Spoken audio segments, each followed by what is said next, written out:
마르코가 전한 거룩한 복음입니다. 그때에 예루살렘에서 온 바리사인들과 율법학자 몇 사람이 예수님께 몰려왔다가 그분의 제자 몇 사람이 더러운 손으로 곧 씻지 않은 손으로 음식을 먹는 것을 보았다. 본디 바리사이뿐만 아니라 모든 유다인은 조상들의 전통을 지켜 한 웅큼의 물로 손을 씻지 않고서는 음식을 먹지 않으며 장터에서 돌아온 뒤에 몸을 씻지 않고서는 음식을 먹지 않는다. 이 밖에도 지켜야 할 관습이 많은데 잔이나 단지나 녹그릇이나 침상을 씻는 일들이다. 그래서 바리사인들과 율법학자들이 예수님께 물었다. 어째서 선생님의 제자들은 조상들의 전통을 따르지 않고 더러운 손으로 음식을 먹습니까? 예수님께서 그들에게 이르셨다. 이사야가 너희 위선자들을 두고 옳게 예언하였다. 성경에 이렇게 기록되어 있다. 이 백성이 입술로는 나를 공경하지만 그 마음은 내게서 멀리 떠나 있다. 그들은 사람의 규정을 교리로 가르치며 나를 헛되이 섬긴다. 너희는 하느님의 계명을 버리고 사람의 전통을 지키는 것이다. 그러고 나서 예수님께서는 다시 군중을 가까이 불러 그들에게 말씀하셨다. 너희는 모두 내 말을 듣고 깨달아라. 사람 밖에서 몸 안으로 들어가 그를 더럽힐 수 있는 것은 하나도 없다. 오히려 사람에게서 나오는 것이 그를 더럽힌다. 안에서 곧 사람의 마음에서 나쁜 생각들, 불륜, 도둑질, 살인, 간음, 탐욕, 악의, 사기, 방탕, 시기, 중상, 교만, 어리석음이 나온다. 이런 악한 것들이 모두 안에서 나와 사람을 더럽힌다. 주님의 말씀입니다.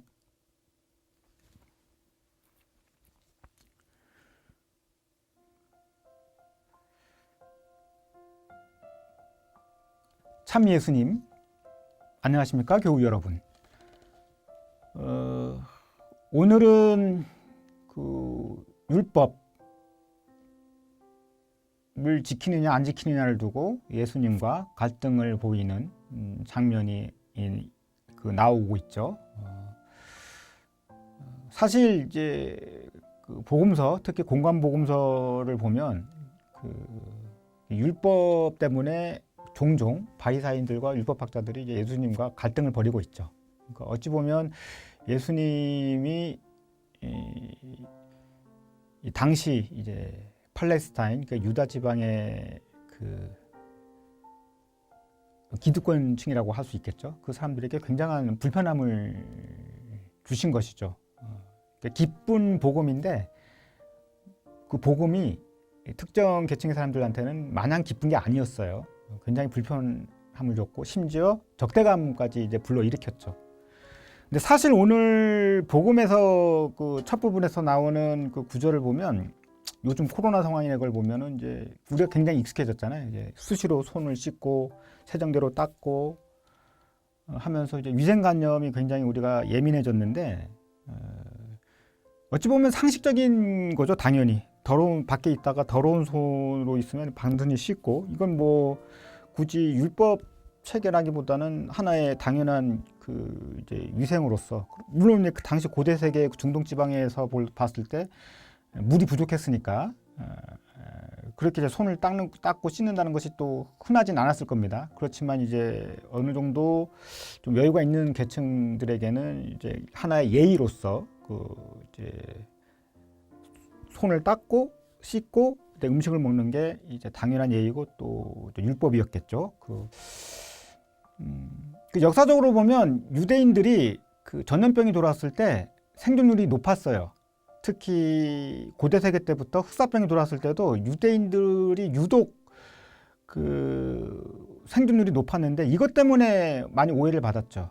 유대인들이 우물에 독을 팠다. 그러니까 유대인들이 이제 이 흑사병, 전염병을 퍼뜨렸다는 것 때문에 유럽 곳곳에서 그 대학살이 벌어지죠. 그러니까 2차 세계전 시기 그 이제 나치 수용소에서 그뿐만 아니라 역사 내내 유태인들은 계속 핍박을 받았어요.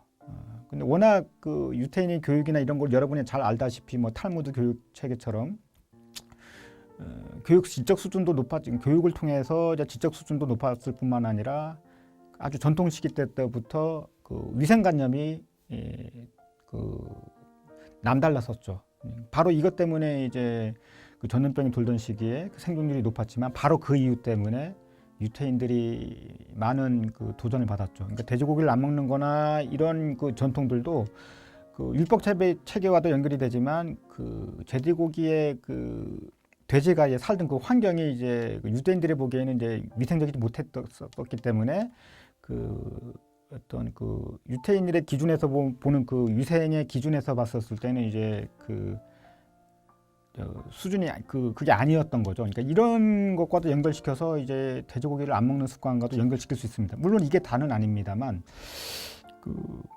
하지만 그 오늘 예수님의 그 메시지는 이런 위생관념을 넘어선 그 진정한 율법의 그 정신 그리고 그 율법의 바탕이 되는 하느님의 계명 그것이 과연 그 핵심이 무엇이냐를 이제 오히려 그걸 뒤집음으로써 그걸 강조하는 겁니다. 그러니까 마태복음에서처럼 율법을 아예 없애자 이런 것이 아니라 율법의 진짜 핵심 정신이 무엇이냐 이걸 강조하는 것이거든요.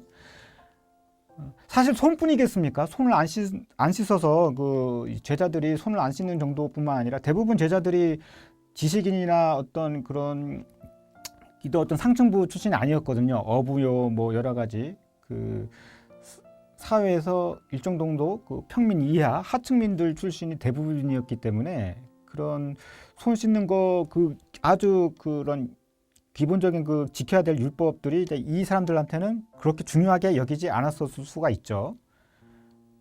손만 더러웠겠습니까? 그 3년 동안 예수님 따라다니면서 여기저기 돌아다니는데 발이 장난이 없겠죠. 발냄새가 장난이 아니었을 거예요. 그래서 뭐 오죽하면 나중에 이제 발 씻김 예시까지 나올 정도로 그래서 그 엄청난 그 악취가 나는 그 발을 또 이렇게 뭐 닦는 그 한 여인의 모습도 나오는 거 굉장히 감동적인 그 에피소드죠.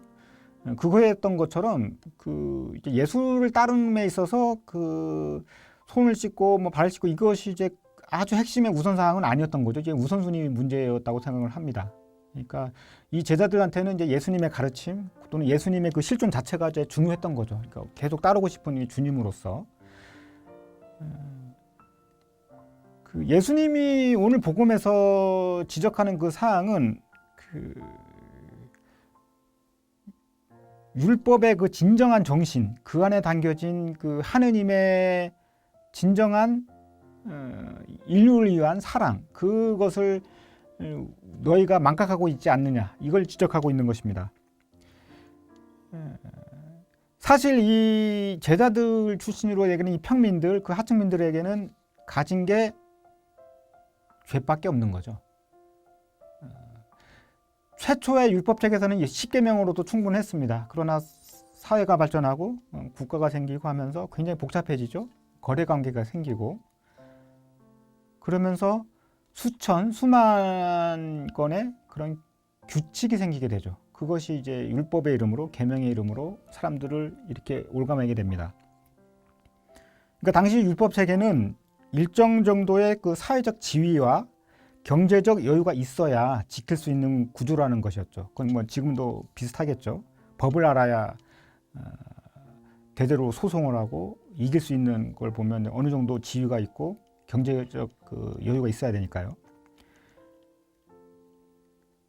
근데 이제 10계명에서 그것만 해도 충분했는데 이제 사회가 복잡해지니까 수만의 그 계명 그 규칙들로 사람들을 이렇게 구속을 시키는 거죠. 그러니까 해야 한다, 해서는 안 된다. 그러니까 당위와 금지로 가득한 그 촘촘한 그 그물이 돼버린 거죠. 그러니까 웬만한 여유가 없으면 이 그물에 걸려들지 않을 수 없습니다.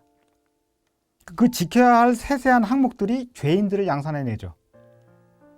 사람을 살려야 하는 율법의 정신은 온데간데 없고 안 지키면 사실은 못 지키는 형편인데 죄책감만 잔뜩 부추기는 그런 족쇄와 사슬이 되어버렸습니다. 율법학자들이나 바리사인들은 중심부에 있는 사람들이기 때문에 그 율법을 다 준수할 수 있을 만큼의 여유가 있는 것이죠. 경제적 기득권뿐만 아니라 도덕적 기득권까지 확보하고 있는 겁니다. 그래서 쉽게 판단하고 단죄합니다. 중심부의 이해관계를 반영한 법이나 제도는 합리성으로 포장된 사회 질서와 안녕의 이름으로 주변인들에게 그리고 하층민들에게 눈에 안 보이게 아주 세련되게 하지만 실상은 더 가혹한 폭력을 행사합니다. 그러니까 바리사이 사람들하고 율법학자들이 그 하느님의 이름, 하느님의 계명을 내세워서 율법을 지키나 안 지키나 이렇게 꼬치꼬치 따지고 막 감시를 하는 거죠. 근데 예수님이 그 율법을 아주 그냥 뒤집어 버리고 심지어 이제 무시하는 듯한 모습에서 아마 부화통이 터지는 건 어찌 보면 당연하게 보입니다.